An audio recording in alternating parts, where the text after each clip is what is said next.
L'Eixida neix a partir d'una necessitat detectada al territori, que és la de tenir una gestoria que sigui especialitzada en projectes d'economia social i solidària i cooperativisme.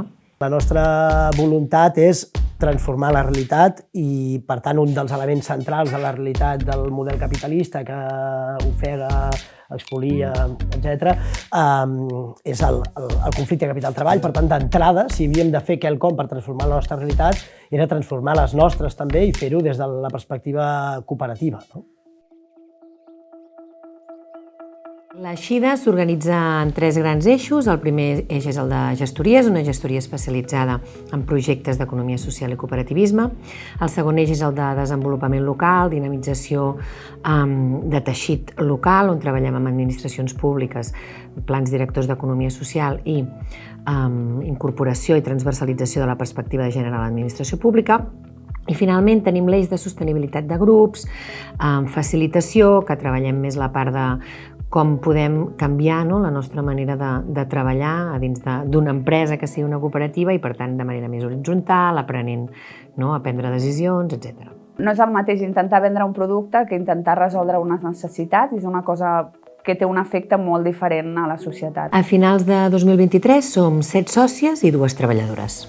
El treballar en una cooperativa t'aporta un canvi important en la manera d'entendre com s'organitza la feina.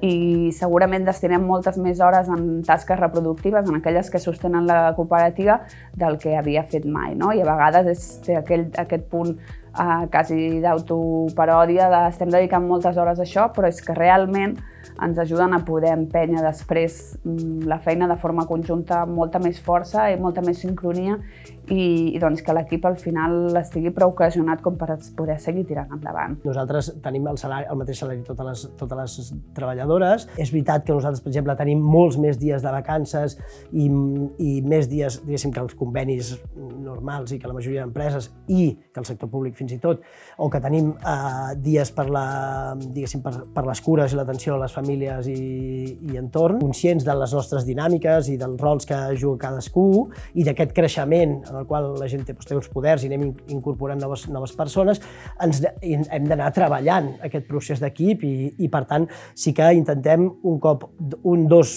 si no 3 cops l'any que una persona facilitadora externa ens ajudi a millorar tant en clau personal com col·lectiva, tant qüestions organitzatives com qüestions de rols, poder, etc. Ens vam federar perquè creiem que és molt important generar o contribuir a generar aquestes estructures de segon grau que poden facilitar espais d'intercooperació, espais de fer créixer el moviment cooperatiu i, per tant, ajudar a la transformació social, que és com el nostre objectiu.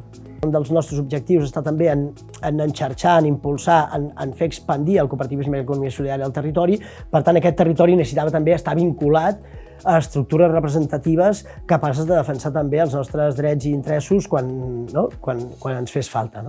El nostre objectiu de cara al futur crec que està, per una banda, en estabilitzar i millorar les condicions en el marc d'aquesta feina com a treballadores i, per altra banda, i sobretot com a cooperativa, ser motor del creixement de l'economia social i solidària i la seva incidència social i política.